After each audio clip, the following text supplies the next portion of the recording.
Todos ustedes, muy buenos días, buenas tardes, buenas noches, dependiendo del momento en el cual vean este video.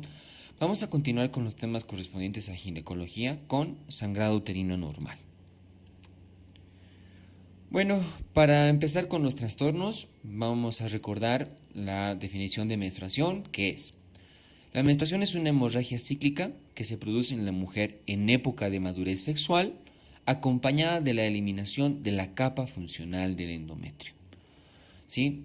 Las características de una menstruación normal es que tengan un intervalo de tiempo, es decir, entre 21 a 35 días, es decir, desde que termina una menstruación hasta que vaya a volver a empezar.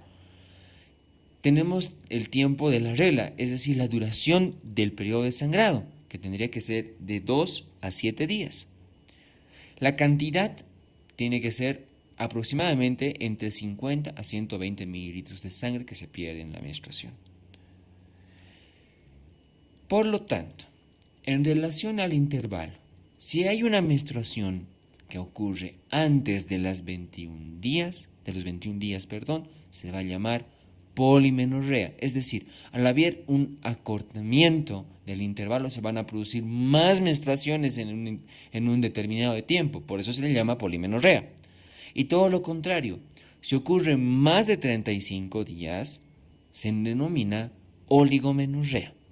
Teniendo en cuenta de que si hay un periodo de falta de menstruación por más de 90 días, se denomina amenorrea. En relación a la regla, si hay una hemorragia que se produce menos de 2 días, se denominará hipomenorrea. Y si es más de 7 días, se denominará hipermenorrea. Tenemos una variante en las definiciones que se llama menometrorragia, que es una alteración de la duración del sangrado por más de 7 días. Y además, algunos autores refieren de una cantidad aumentada más de 120 mililitros. Recordemos además que el ciclo sexual consta de 4 fases: una fase folicular, una ovulatoria, una lútea y una menstrual. En la fase folicular se selecciona el mejor óvulo que vaya a ser ovulado, y por acción de la hormona luteinizante se produce la fase ovulatoria, es decir, la expulsión del óvulo en el ovario. Posteriormente se produce la fase lútea. El cuerpo lúteo que ha dejado el óvulo al desprenderse empieza a secretar la hormona progesterona. Y si no se produce una fecundación y cae la hormona progesterona, se produce la fase menstrual.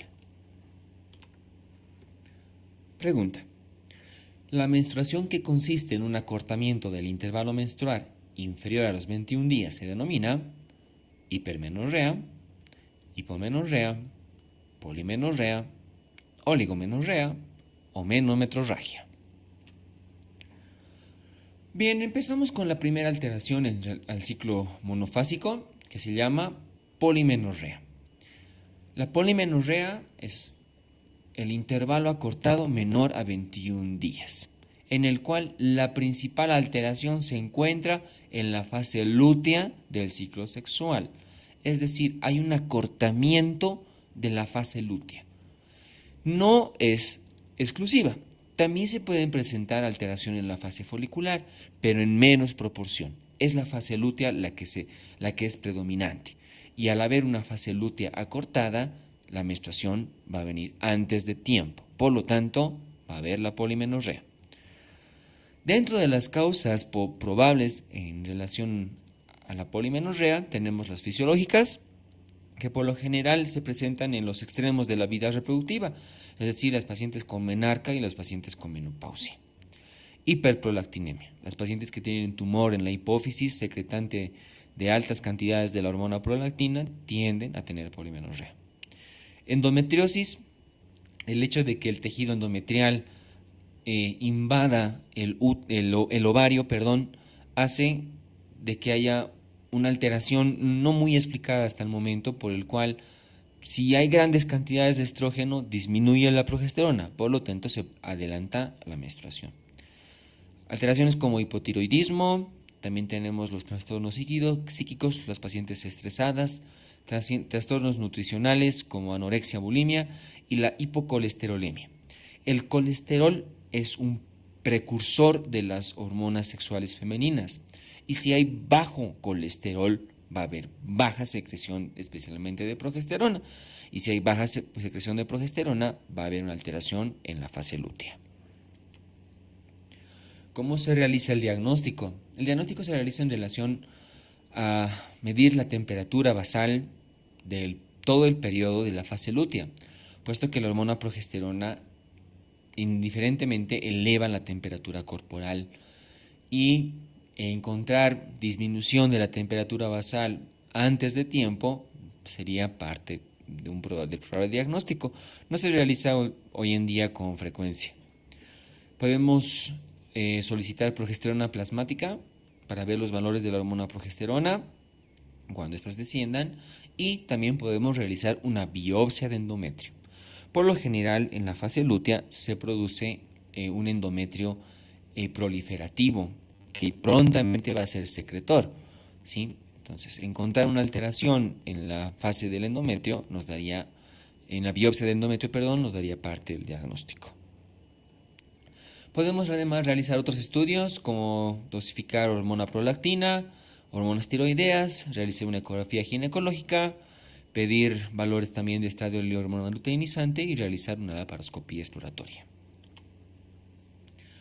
Para el tratamiento tenemos dos perspectivas: si la paciente desea fertilidad, si desea fertilidad o no la desea, es decir, si no desea tener descendencia o si la desea. En caso de que no haya deseo de fertilidad, se realiza el tratamiento con gestágenos. Podemos utilizar progesterona natural o también podemos utilizar progesterona sintética, como la medroxiprogesterona y la noretestosterona.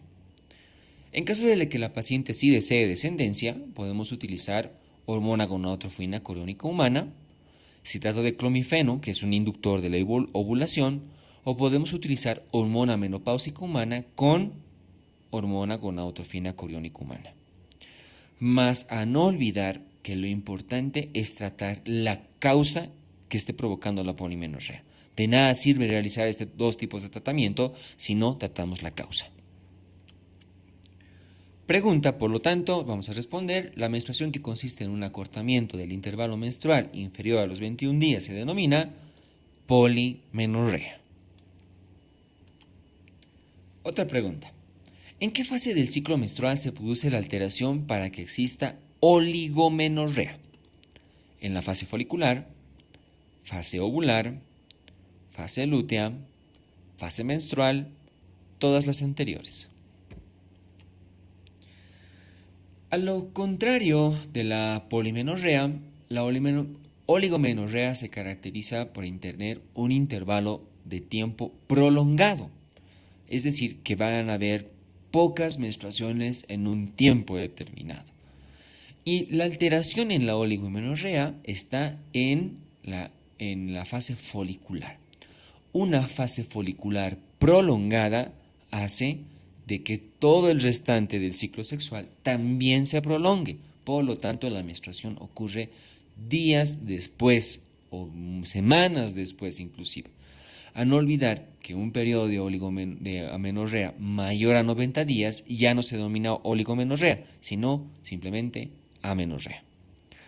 Al igual que en las causas de la polimenorrea, hay las fisiológicas, que son en los extremos de la vida reproductiva, menarca y menopausia, tumores de hipófisis que secreten grandes cantidades de prolactina, alteraciones de la hormona tiroidea, en el peso, la actividad física y trastornos psíquicos, muy similares a la polimenorrea.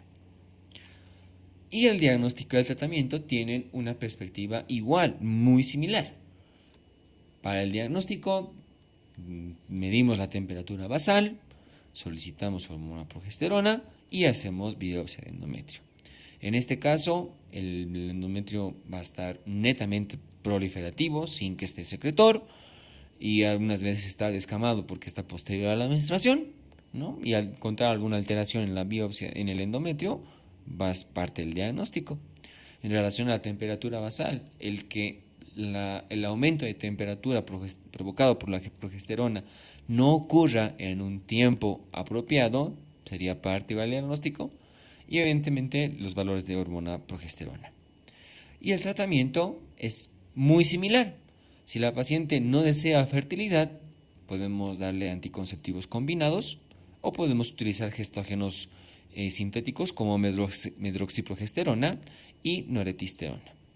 Y la paciente que desea fertilidad, igualmente podemos utilizar citrato de clomifeno con o sin hormona menopáusica humana, podemos utilizar la hormona folículo estimulante más hormona menopáusica humana o análogos de la LH y RH. ¿Sí? A no olvidar que debemos tratar la causa, al igual que en la polimenorrea. Por lo tanto, respondemos la pregunta: ¿en qué fase del ciclo menstrual se produce la alteración para la oligomenorrea? Es en la fase folicular. Pregunta: una de las siguientes no corresponde a las causas de hipermenorrea: adenomiosis, miomatosis uterina, hiperplasia endometrial, sinequias uterinas o todas producen hipermenorrea. Ya habíamos visto, hipermenorrea es el tiempo de sangrado mayor a 7 días. Y como etiología tenemos a distintas situaciones con sus correspondientes causas. Si hay una alteración en la contractibilidad del útero, porque sabemos que el miometrio es un músculo, por lo tanto se contrae. Y también se contrae en periodo de menstruación. Si hay alguna alteración, puede ser porque la paciente es multípara, porque hay hipoplasia uterina o que hay adenomiosis, que es la endometriosis interna, que ya tendrá su capítulo correspondiente. Si hay una alteración en el aumento de la superficie, es decir, hay hiperplasia uterina o hay tumores dentro que estén aumentando la superficie, como los pólipos endometriales y los miomas submucosos. También puede haber congestión activa del útero, es decir, por procesos inflamatorios o el coito interrumpido. Y también lo contrario, puede haber congestión pasiva del útero por un varicocele pelviano, la presencia de dispositivos intrauterinos o una retroversoflexión uterina. También hay causas extrauterinas como enfermedades generales, entre ellas la insuficiencia cardíaca, la hipertensión arterial sistémica y la hipermenorrea de causa desconocida. Y también hay alteraciones hematológicas como coagulopatías o que la paciente esté realizando un tratamiento con anticoagulantes. Por estas situaciones se produce una hipermenorrea. En relación al diagnóstico, pues como habíamos visto tiene un componente netamente ginecológico y otro general, la perspectiva de diagnóstico también lo encaramos de esa forma. Podemos realizar un examen físico para descartar las enfermedades generales que puedan producir una hipermenorrea. Las más importantes, las coagulopatías. El examen ginecológico también es importante para ver tamaño del útero, para ver cómo está el cuello del útero, si estará dilatado el orificio cervical, no estará dilatado el orificio cervical. Pruebas de laboratorio para ver si hay anemia, puesto de que las pacientes con hipermenorrea tienden a tener mayor periodo de sangrado y por ende los valores de hemoglobina van a disminuir. Podemos realizar también histeroscopía, que consiste en ver con una cámara si hay los procesos, especialmente los tumorales como los miomas y los pólipos. Ecografía, muy importante también para ver si hay procesos tumorales, pero también además de ver el grosor del endometrio. Y la biopsia endometrial es muy importante también, especialmente en los procesos de hiperplasia, que consiste en introducir una legra o las mismas cánulas de Karman que se realizan en el aspirado manual endouterino para obtener tejido endometrial y podamos verlos. ¿Cómo hay que hacer el tratamiento de la hipermenorrea? Puesto de que la hipermenorrea es una de las causas más frecuentes en emergencia ginecológica por las cuales vienen las pacientes, porque están sangrando mucho y no están embarazadas. Entonces podemos utilizar activadores de la contracción. Habíamos visto de que una de las etiologías es justamente porque la contractibilidad uterina está disminuida. Y podemos utilizar oxitóxicos o también podemos utilizar ergotamínicos, ¿no? oxitocina y ergometrina son los más representativos para activar la contracción uterina. Pero también podemos utilizar venotónicos, ¿no? Para aumentar la tonicidad del músculo, como flavonoides o rutócidos. Y también podemos acudir al tratamiento hormonal, ¿no? En estos casos en los cuales no hay alteración de la contractibilidad del útero, sino es que está ocurriendo otras situaciones, como ser los anticonceptivos orales, gestágenos como la noretisterona, o podemos utilizar análogos de la GnRH. Y a no olvidar, al igual que en la polimenorrea y además en la oligomenorrea, que debemos tratar la causa. Hipomenorrea. A lo contrario de la hipermenorrea, sabíamos que es un periodo de sangrado corto, es decir, menor a los 2 días. Y que las causas pueden ser fisiológicas, al igual que en la poli y la oligomenorrea, los periodos de los extremos de la vida reproductiva. También pueden ser quirúrgicos. Podríamos haber hecho una histerectomía subtotal y hay una menor superficie del útero que pueda llegar a menstruar, ¿sí? O podemos haber retirado un ovario, una oferectomía que hace por entonces que haya una alteración en el ciclo hormonal. Pueden ser congénitas, hipoplasias uterinas, alteraciones en la formación del útero, alteraciones endocrinas, parte del ovario, ya habíamos visto, anemia, las pacientes que tienen una hemoglobina menor a 10 miligramos sobre decilitro, por lo general un mecanismo compensatorio es que la menstruación sea más corta, o algunas veces los procesos infecciosos en el útero. Para el diagnóstico será importante realizar una ecografía, o también podemos utilizar una histeroscopía. No es tan variada como en el caso de la hipermenorrea, puesto que las causas tampoco son más grandes. Y gran parte de todas estas situaciones a veces no requieren de tratamiento, puesto de que tampoco alteran con la fertilidad de la paciente y muchas veces, es más, las mujeres se sienten más cómodas sangrando menos. Pero en el caso de que queramos realizar tratamiento especialmente para la perspectiva de fertilidad, podemos utilizar estrógenos. Puesto de que si hay un sangrado poco, quiere decir de que hay poca cantidad de endometrio que se está descamando. Por lo tanto, debe haber una falta en relación con los estrógenos. Por lo tanto, se pueden utilizar estrógenos conjugados para el tratamiento. Respondiendo a la pregunta entonces, una de las siguientes no corresponde a las causas de hipermenorrea, es sinequias uterinas. Hay una variante de todas estas perspectivas de poli, oligo, hiper e hipermenorrea que no tiene parte de diagnóstico, que se llama disgregación del endometrio. No tiene una causa aparente, no se sabe qué es, pero se presenta un endometrio mixto. Es decir, aparentemente habrían células del endometrio que estaban dispuestas a descamarse en una menstruación, pero se quedaron y crean como una barra entre el tejido que ahora sí va a menstruar y el que se quedó que debía haber menstruado. Por lo general, el tratamiento se hace con gestágenos. No parte como una gran situación de sangrado, se ve en muy pocas ocasiones. Ya hemos visto las alteraciones en relación al tiempo y a la cantidad. Ahora vamos a hablar de otra perspectiva al hablar de sangrado uterino anormal, que es metrorragia. ¿Qué significa?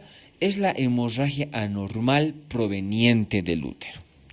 No debemos olvidar que es un síntoma y no es un diagnóstico, y que dependiendo de la causa se puede producir un sangrado uterino anormal. Es decir, puede haber entre dos periodos, puede haber un periodo de sangrado que no corresponde a la menstruación, ¿sí? Entonces vamos a verla ahora con más apertura. Dentro de la etiología, los principales son las enfermedades tumorales. Dentro de las tumorales están las benignas, como las miomatosis uterinas, los pólipos endometriales, y de las benignas tenemos al CEA de endometrio. Inflamatorias por algún proceso infeccioso, las de causa gravídicas, es decir, por el embarazo, que esto ya no se utiliza mucho cuando se habla de sangrado uterino normal, porque es de no causa de embarazo, sino sería una hemorragia de la primera mitad del embarazo. Enfermedades endocrinas, ya lo habíamos visto con el caso de los trastornos de hipotiroidismo especialmente.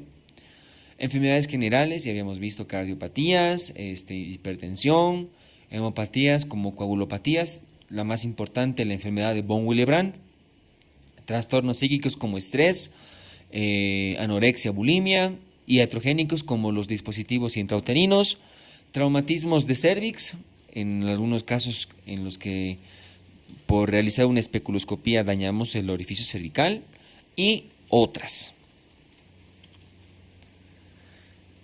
Se ha tratado de hacer una clasificación general para las metrorragias o el sangrado uterino normal en causas orgánicas y en causas disfuncionales. Esta última ha ido un poco en desuso, puesto de que aparentemente la funcionalidad del ovario trae muy pocas veces consecuencia en el sangrado uterino. Es más las causas orgánicas las que causan un sangrado anormal. Y ya vamos a ver luego que ya está bastante fundamentado y ya no existe sangrado uterino anormal disfuncional. Todas son de causa orgánica o todas se llaman sangrado uterino anormal a secas. Tenemos que tener en cuenta que van a haber variantes histológicas del endometrio, como ser endometrios proliferativos, que puedan sangrar por un aumento en la proliferación del endometrio. Lo mismo en el caso del secretor, pero más sin embargo también pueden haber otras variantes como endometrios deciduoides, es decir, un endometrio que no se ha descamado, muy similar al de disgregación. Endometrios atróficos, como ser en las pacientes que son mayores, que son de menopausia. Muchas veces en un endometrio normal, igual hay un periodo de sangrado anormal, ahí va más la alteración ovárica y tal vez de maduración irregular. Es decir, aquí se va un poquito más con la alteración del ciclo monofásico, especialmente del tipo de polimenorrea. Y repasamos un poquito las metrorragias poco comunes, las que son muy rara vez encontrar. La metrorragia de la recién nacida, que es por el efecto estrogénico que la mamá le da a la recién nacida. Entonces la bebecita tiene un pequeño sangradito, por lo general es bien chiquitito, también se llama sputting. Y es una causa muy frecuente para que las mamás lleven a sus bebecitas al pediatra y decir, mi hijita ha sangrado, ¿no? Y tan solo es una transferencia estrogénica de la mamá. Por lo general ocurre solo una vez y no vuelve a pasar más. Tenemos la metrorragia de implantación ovular. Cuando el óvulo se implanta en el endometrio en el embarazo, suelen haber algunas veces un ligero sangrado por la implantación. Metrorragia del ciclo bifásico, ya habíamos visto las polimenorreas y las oligomenorreas. Metrorragias psicógenas, ya habíamos visto unas causas que las pacientes estresadas con anorexia y con bulimia tienden a tener sangrados anormales. Y las metrorragias por hemopatías. La más importante, la enfermedad de von Willebrand. Respondiendo a la pregunta, una de las siguientes no corresponde en relación a los pólipos endometriales. Esta es una nueva pregunta.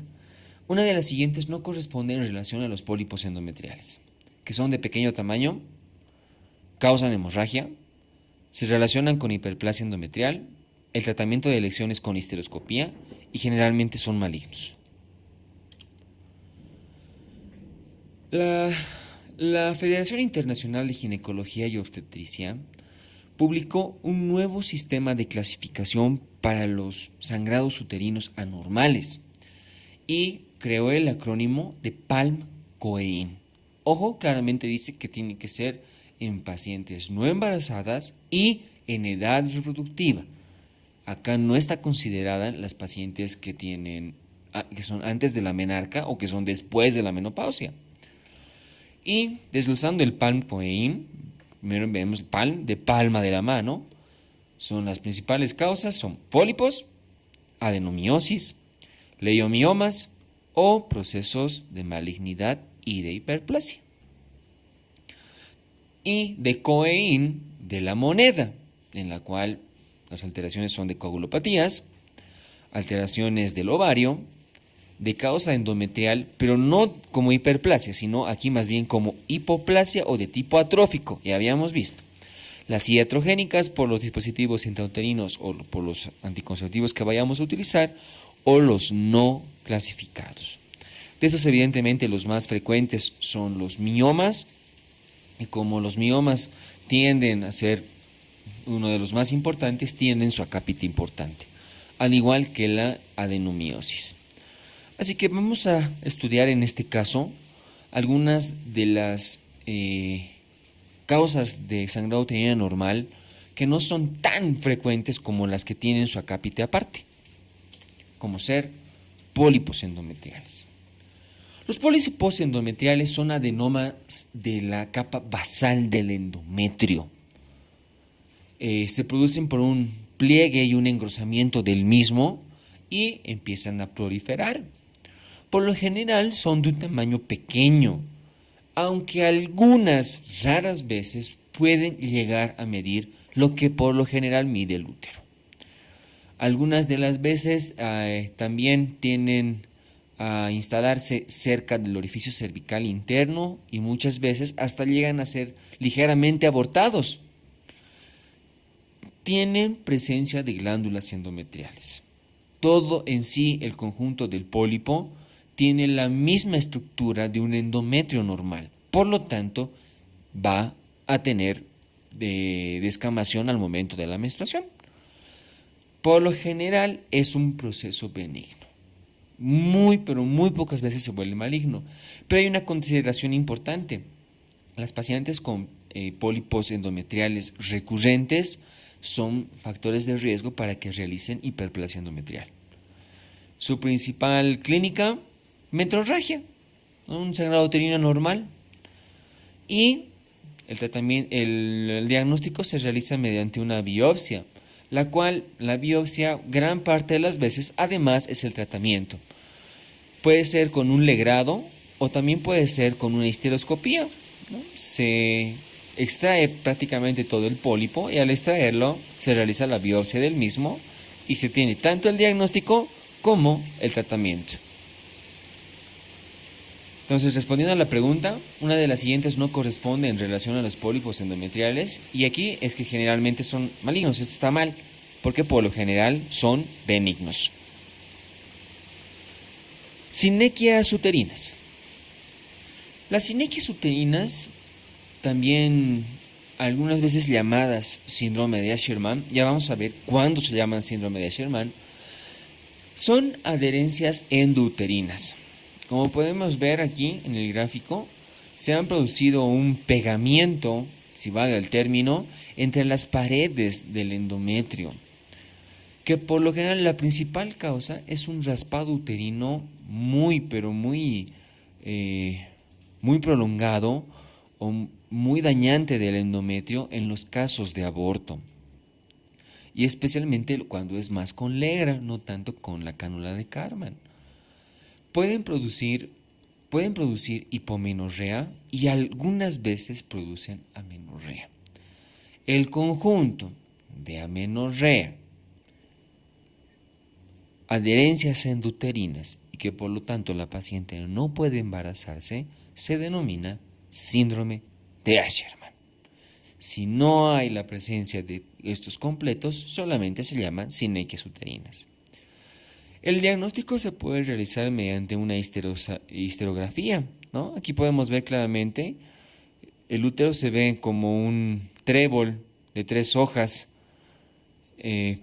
al contraste y podemos ver claramente cómo no cumple la línea del contraste en la histerografía. El tratamiento es debridar todas estas adherencias. Se puede realizar mediante histeroscopía o con un nuevo legrado, introduciendo además un dispositivo intrauterino para que no se vuelva a pegar las paredes. Y también podemos utilizar estrógenos conjugados para estimular la proliferación del endometrio. Pregunta: ¿una de las siguientes formas de hiperplasia endometrial tiene mayor porcentaje de volverse maligno? Hiperplasia endometrial simple, hiperplasia endometrial compleja, hiperplasia endometrial atípica todas tienen alto potencial o ninguna de las anteriores. Pasamos ahora al tema de hiperplasia y cáncer de endometrio. Ambos tienen la misma epidemiología, es por lo general entre 55 a 65 años, es decir, son situaciones un poquito de la parte del climaterio y de la menopausia. Dentro de los factores de riesgo, ambos comparten con obesidad en especial, hipertensión arterial sistémica y diabetes. Las pacientes que especialmente tienen obesidad extrema son características y es porque en el tejido adiposo se sintetiza la estrona y esto hace de que haya una falta de la disgregación del endometrio y este tienda a proliferar. Es por eso que la obesidad es un factor de riesgo muy importante para estas dos patologías. La relación hormonal, como acaba de decirles, el estrógeno es muy importante acá. El uso de drogas como tamoxifeno. Es más, hace algunos años existió la era tamoxifénica, porque el tamoxifeno se demostró que era un tratamiento muy efectivo para el cáncer de mama, pero como contraproducente ocasionaba hiperplasia de endometrio, y si esta no se trataba con oportunidad, se podía evolucionar a un cáncer de endometrio. Y del mismo modo, las pacientes que realizaban un tratamiento de la menopausia con estrógenos tienden chance de hacer hiperplasia y cáncer de endometrio. A la microscopía, ya que consideramos que tanto la hiperplasia es un tumor y el cáncer es un tumor maligno, tenemos las siguientes variantes. La principal es un adenocarcinoma endometrioide, que es un endometrio por lo general muy similar a un endometrio normal. De este es el diagnóstico microscópico más dificultoso, pero por lo general es más benigno. El adenocarcinoma mucosecretante es muy similar al tejido que se tiene en cuello del útero y que del mismo modo también tiende a ser ligeramente benigno. Tenemos adenocarcinoma papilar, que es prácticamente una variante del tejido miometrial del útero, también de carácter ligeramente benigno. Pero de aquí ya vamos con los malignos, ¿no? Carcinoma de células claras, una variante exclusivamente de las células. Carcinoma mesonéfrico, que se caracteriza por ser muy similar a los tumores que se presentan por la persistencia de los cordones sexuales. Carcinoma neuroendocrino, pareciera de que tenía un componente muy similar al tejido de los histoadenomas de ovario. Y los carcinomas pavimentosos y adenocarcinoma de endometrio con diferenciación pavimentosa, que son muy similares que son característicos de un tumor no característico de un tejido que sea de origen ginecológico. Bien, pasamos a la clasificación de la hiperplasia de endometrio. Tenemos tres variantes. La hiperplasia simple, que en la histología podemos ver que las glándulas endometriales son irregulares, pero el crecimiento celular es individual. La transformación maligna es baja, es del 1 al 3% en 15 años. La hiperplasia compleja ya tienen glándulas situadas unas con otras, no solo son irregulares, sino están superpuestas. Hay prolongaciones papilares, es decir, llega un poquito a miometrio, pero el crecimiento celular igual es individual. La transformación maligna es de 3 a 4% en 13 años. Y también tenemos la hiperplasia típica, ¿no? Que tiene una citología atípica, es decir, las células están alteradas totalmente, los núcleos están agrandados con hipercromatismo y hay dispolaridad. Aquí la transformación maligna ya es del 23% en 11 años. Por lo tanto, respondiendo a nuestra pregunta, ¿cuál de las siguientes formas de hiperplasia endometrial tiene mayor porcentaje de volverse maligno? Es la hiperplasia endometrial atípica. Bien, pasamos al carcinoma de endometrio. El carcinoma de endometrio es un tumor maligno que se origina en el epitelio de la mucosa, que reviste la cavidad del cuerpo del útero por encima del límite del istmo. Es muy importante esta perspectiva de la definición, porque por lo general todo lo que ocurre en relación a cuello del útero ya no es un carcinoma de endometrio, sino es un carcinoma de cuello del útero, que ahí la variante ya no es por las causas que habíamos visto anterior, sino que es por el virus del papiloma humano. Bueno, el cáncer de cuello del útero tiene su acápite aparte.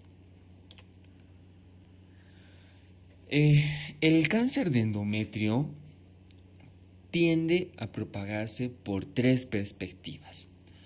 Primero, por extensión, es decir, del mismo endometrio puede propagarse a trompa o a la misma superficie endometrial.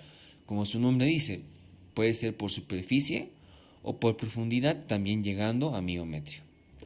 Por vía linfática puede aprovechar los tres grupos ganglionares: el pedículo superior, que altera los ganglios paraórticos; pedículo inferior, los infraabdominales; y también puede alterar el pedículo del ligamento redondo, ¿no? Y aquí altera los ganglios de las venas ilíacas.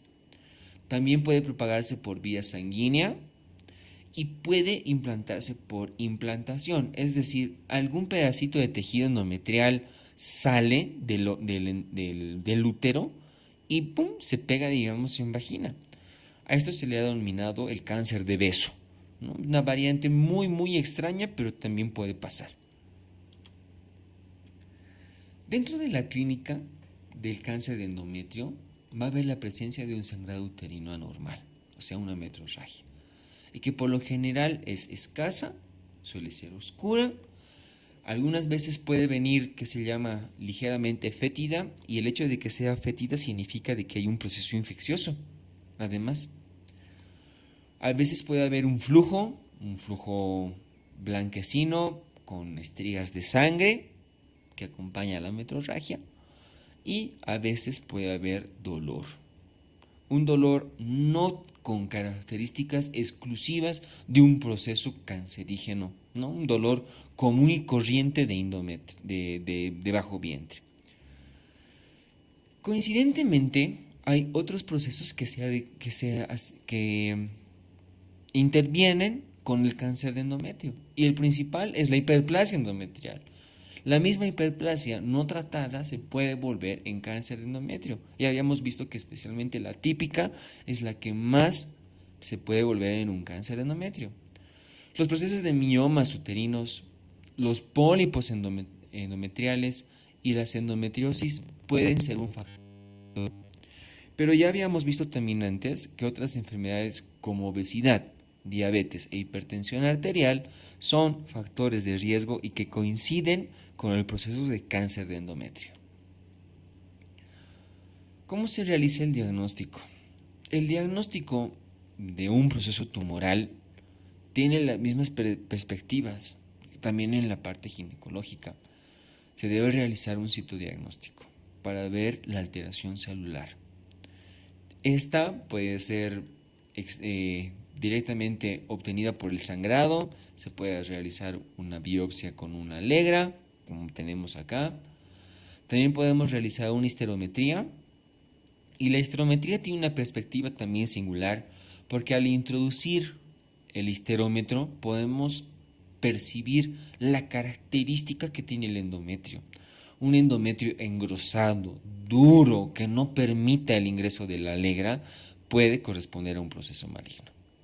Una histerografía, ya habíamos visto en las cinequias uterinas, para ver cómo está el tejido endometrial con un método de contraste. La histeroscopía, muy importante actualmente para el diagnóstico. El ingresar y ver en la cámara cómo está el tejido endometrial, poder tomar una biopsia directa, es mucho más viable que todos los otros procesos de diagnóstico. La ecografía, un endometrio como acá podemos ver muy engrosado. La literatura habla de que un proceso de endometrio mayor a 4 milímetros en una paciente menopáusica es sugerente para hiperplasia endometrial, y si realizamos todos estos diagnósticos y descartamos que sea cáncer, se queda en hiperplasia. Si se queda en cáncer, pues bueno, ¿no? Y como ya habíamos visto en el citodiagnóstico, podemos hacer un legrado del tejido para llevarlo a anatomía patológica. Pasamos a la estadificación de la FIGO. El estadio 1 se divide en tres, 1A, 1B, 1C. En el 1A hay un tumor limitado solo al endometrio.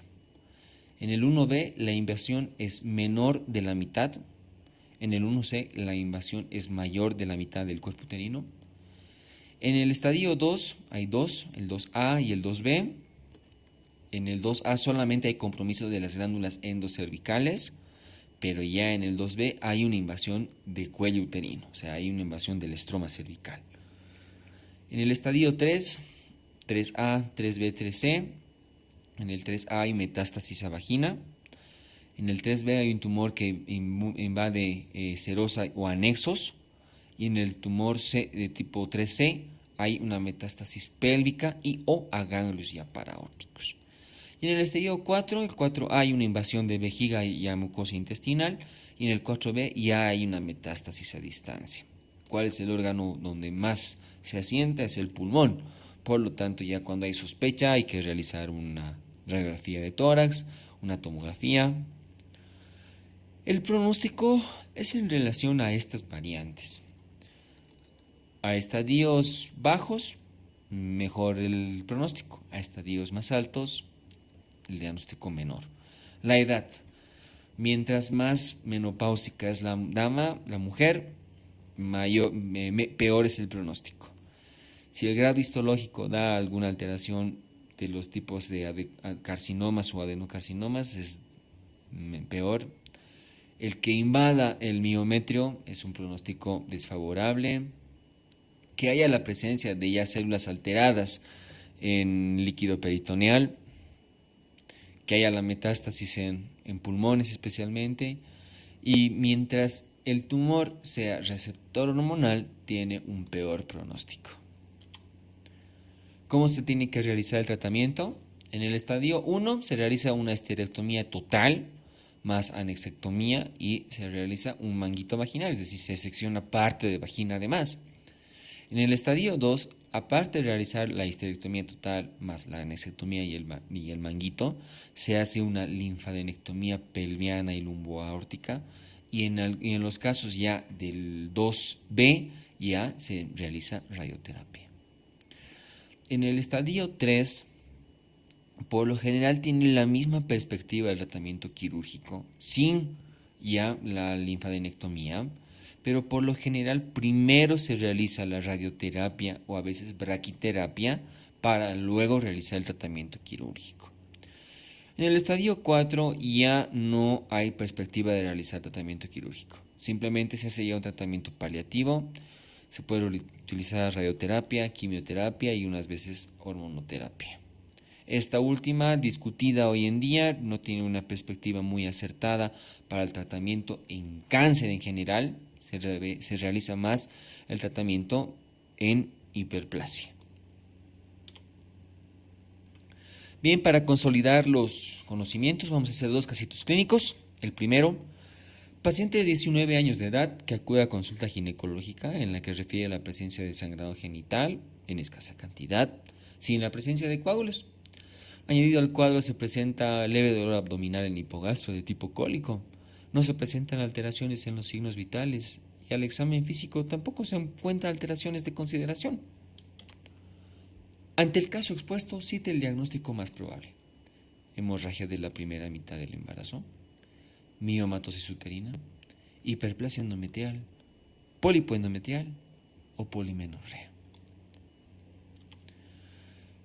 En el caso de tener una paciente en edad reproductiva y especialmente corta, pero igualmente en todas las pacientes que presenten un sangrado anormal que es espontáneo, siempre se debe descartar que haya embarazo y sus variantes. Las miomatosis uterinas, la hiperplasia endometrial, el pólipo endometrial, la polimenorrea, por lo general son cuadros que ya han ido ocurriendo en los últimos meses y la paciente viene acudiendo a eso. Pero si es un solo sangrado en la primera entrevista, siempre debemos diagnosticar alguna situación de embarazo. Y si no hay embarazo, se pasará a hacer el diagnóstico por las otras situaciones, por los otros métodos de diagnóstico para ver las otras probabilidades de causa. Caso clínico número 2. Paciente de 65 años de edad. Acude a consulta ginecológica por presentar hace un mes escaso sangrado genital de color oscuro, levemente fétido. No se presentan otros síntomas. Al examen físico destaca leve palidez, más con signos vitales estables. No se presenta alteración anatómica aparente a la inspección general. Ante el caso expuesto, cite el diagnóstico más probable: miomatosis uterina, pólipo endometrial, sea de endometrio ADC, sea de cervix ADC, C y D son los probables diagnósticos. En toda paciente con sangrado uterino anormal posterior a la menopausia, debemos sí o sí descartar proceso cancerígeno hasta no demostrar lo contrario. No vamos a investigar mucho primero las causas de lo que es enfermedad reproductiva, sino tenemos que irnos a lo que es después de la menopausia. Y si hay sangrado hay que descartar proceso de cáncer. Bueno, muchísimas gracias. Me despido con una frase de Pascal, el físico, que dice: antes de convencer al intelecto es imprescindible tocar y predisponer al corazón. Muchas gracias.